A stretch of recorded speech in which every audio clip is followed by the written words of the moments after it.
안녕하십니까. 10월 20일 화요일 영국의 소리방송 뉴스데스크의 빅터현입니다. 먼저 영국 뉴스 두 가지를 전해드리겠습니다. 앤디 버남 만체스터 시장의 발언이 연일 핫 이슈가 되고 있습니다. 월요일 어제 수상관저 사무실 실무팀은 만체스터 시 운영위원들과 미팅에서 최종적으로 1억 파운드를 오파했으나 버남 시장은 거절하였습니다. 스카이 뉴스와의 인터뷰에서 수표의 사이즈는 문제가 아니다 라고 말함으로써 지역감정 문제를 정치적으로 끌고 가려는 속셈을 보이고 있다고 느껴집니다. 버남 시장과 인터뷰 전에 스카이 뉴스는 수상관저 실무팀과 회의를 했던 운영위원들과 먼저 통화로 의견을 물었고 그들이 회의는 건설적이었다, 리더의 승인만 남았다 라고 말했기 때문에 그러한 긍정적인 분위기가 버남과의 인터뷰에서도 이어질 것을 기대했던 진행자는 당황한 기색이 역력했었습니다. 정부의 1억 파운드 오파도 오늘 3단계 록다운을 받아들이는 조건으로 제시된 것이었기 때문에 오늘이 지나면 당연히 오파도 취소되는 것이어서 연일 검사에서 확진자가 늘고 있는 상황을 감안하면 정부의 어떠한 특단 조치가 나오게 될지 귀추가 주목됩니다. 어제 현재 전국 확진자 규모는 그래프와 같습니다. 다음 뉴스입니다. 올해 37살의 레한 베이그 씨가 집에서 키우는 애완용 닭 2마리를 포함 강아지와 섹스를 한 혐의로 법정에 출두하였습니다. 그는 증거로 제시된 2마리의 죽은 닭과 죽은 개 사진에 자신이 섹스를 한 동물이 맞다고 진술하였고 그의 와이프는 섹스하는 장면을 무비 카메라로 촬영한 것으로 알려졌습니다. 어제 저희 뉴스에서 미국 교포 여학생이 만든 영상으로 왜 한국에서 포괄적 차별금지법에 반대하여야 하는지를 다루었기 때문에 오늘 아침 신문의 이러한 기사가 에디터의 관심을 끌기에 충분했습니다. 다행히도 영국에는 그런 법이 없어서 죄가 성립합니다.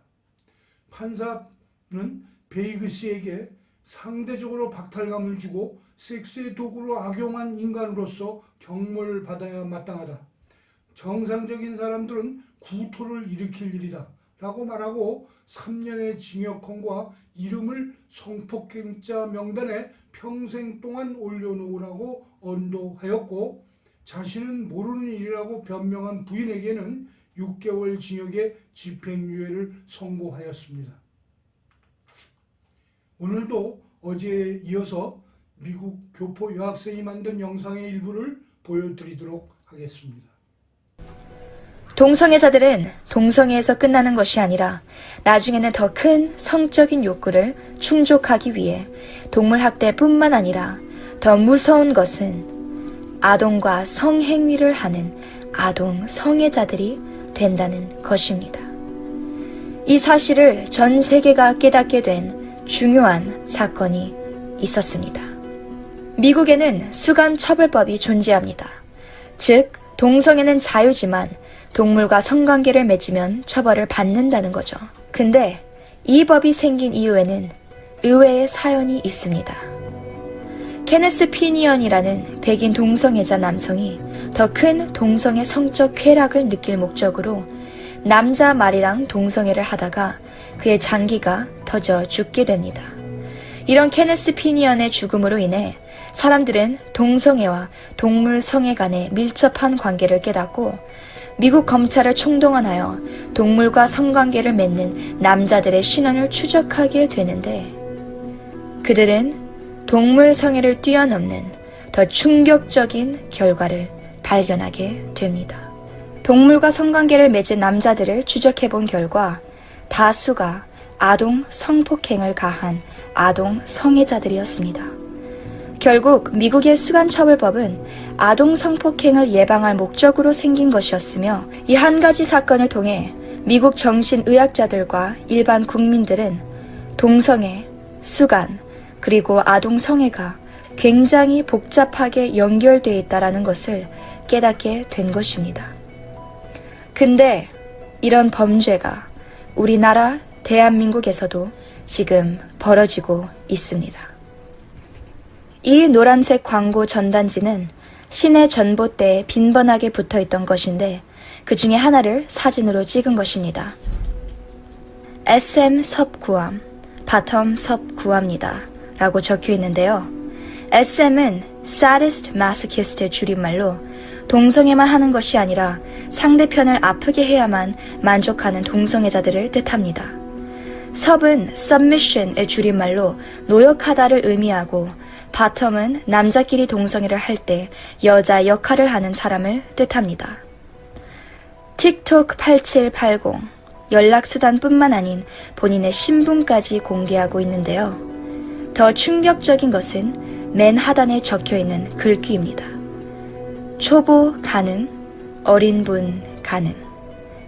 이 남자 동성애자도 역시 어린 남자를 찾고 있는데 이 노란 광고지가 어디서 발견됐는지 여러분 아십니까? 바로 초등학교에서 불과 20m 떨어진 전봇대에서 찍힌 것입니다. 이런 전단지가 차별금지법이 통과되지도 않은 현대사회에서도 이렇게 초등학교 인근에 버젓이 있는데 만약 이 법안이 올해 통과된다면 이 전단지를 반대한다라고 학부모가 외쳐도 틱톡 아이디 8780의 성적 취향을 차별했다는 이유로 오히려 이 전단지를 반대한 학부형들이 감옥에 갇히게 된다는 것입니다. 또 다른 심각한 문제는 현재 대한민국의 군대 안에서도 동성애가 일어나고 있다는 것입니다. 동성애 사이트에 15사단 나랑 동성애할 사람 나와 라는 글들이 군대 내 초급 간부부터 장교, 부사관, 삼성 장군 운전병, 그리고 사령부까지 유통되고 있을 뿐만 아니라 밀리터리 게이 파티, 즉 군대 내 군인 동성애자 성파티가 대한민국의 국회의원 5명으로부터 공동 주체가 되고 있으며 2017년부터는 군형법 92조 6항, 즉 군인들 간의 학문성교 시 처벌을 가하는 군법을 폐지하는 법안을 내놓은 상태입니다. 포괄적 차별금지법이 통과되는 순간 동성애, 동물성애자, 아동성애자, 그리고 또 다른 성소수자인 메카노필리아, 즉 기계성애자와 네크로필리아, 시체성애자들의 성적 취향과 성소수자로서의 인권을 보호해 줌으로써 우리 사회의 여러 영역들이 무너지기 시작할 것입니다. 우리의 자녀들을 위해서라도 또 우리의 손자, 손녀들을 위해서라도 우리는 국회 앞에 나가서 또 온 국민이 광화문 일대에 나가서 차별금지법을 통과하고자 하는 제21대 국회를 반드시 막아야 합니다. 다음은 박지현 제작팀장이 발표한 중국 내의 탈북 연속에 관한 소식을 로봇 뉴스캐스터 아이린이 보내드립니다. 그럼 저는 내일 다시 뵙겠습니다. 지금 중국 내 포털 사이트에서 탈북 여성을 판매한다는 글을 보셨을 것입니다. 2019년 영국에서 발표한 보고서에도 2018년 2월부터 9월까지 중국 내 탈북 여성들 온라인 성매매를 온라인에 소개하며 웹사이트에 올라오기도 했습니다. 영국의 코리아 미래 이니셔티브가 2019년에 발표한 보고서에 의하면 중국이 탈북 여성들을 인신매매, 성매매, 온라인 성매매를 벌어들이는 돈이 년간 1억 달러가 넘어간다고 발표했습니다. 9살에서 14살 사이 소녀들이 온라인 성매매를 컴퓨터 앞에 설 때 1인당 60달러 대쉬 110달러이며 17살에서 24살 사이는 90달러라고 밝혔습니다.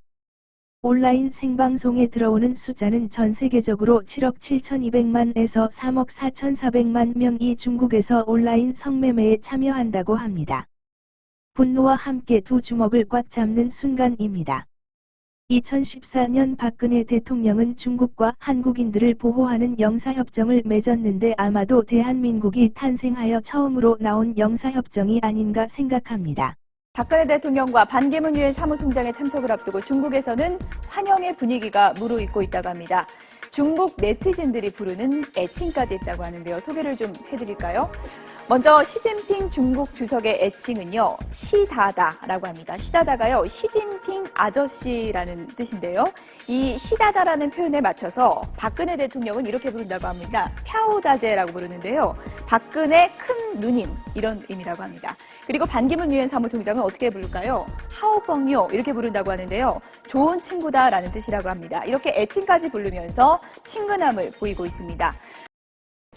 最后我希望中国和韩国的年轻人今后通过文化和人文方面的交流，使 대한민국과 중화인민공화국 간의 영사협정 조약 제2231호 관보 제18476호 2015 527 수요일 본 협정문은 2014년 6월 27일-29간 박근혜 대통령이 중국 방문 시 체결한 영사협정인데 중국 측 국내 법적 절차 문제로 발효가 매우 늦어졌습니다. 사안이 매우 민감한 문제인 관계로 거의 1년이란 시일이 소요되었고 이와 같이 장시간 소요되는 것은 국제 관례상 다소 예외적인 경우라고 할 수 있습니다. 여기 동협정 7조에 따라 탈북민이 중국 공안에게 국경 또는 기타 지역에서 체포 또는 구금될 경우 대한민국 국민이라고 선언하면 중국 공안 당국은 지체 없이 4일 이내에 대한민국 해당 영사관에 통보를 하여야 하며 영사면담이 가능하도록 조치를 취하여야 한다고 규정하고 있습니다. 이 영사조약에 맞추어 이젠 좀 더 큰 범위, 중국 내 머물고 있는 탈북민들을 한국으로 보낼 때 대한 조약들이 나와야 하지만 그 누구도 이 영사조약에 대해 모릅니다. 이 영사조약은 한국인들에게도 아주 중요합니다. 또한 북한 이탈 주민도 헌법상 대한민국 국민이고 북한 이탈 주민의 보호 및 정착 지원에 관한 법률 제4조 제2항은 대한민국은 외국에 체류하고 있는 북한 이탈 주민의 보호 및 지원 등을 위하여 외교적 노력을 다하여야 한다고 명시하고 있습니다. 외교부와 통일부 등 정부 당국자는 인신매매 등 탈북민들의 범죄 피해를 예방하기 위해 모든 노력을 다할 의무가 있습니다. 더 이상 비겁하게 침묵하면서 물러서지 마세요. 침묵으로 받는 대가는 북한 주민들의 오늘이 내일 당신 모습이 될 수 있습니다. 이상으로 10월 20일 화요일 뉴스를 모두 마칩니다. 지난 방송을 보시려면 유튜브에서 영국의 소리 방송을 찾아주세요. 시청해 주셔서 감사합니다.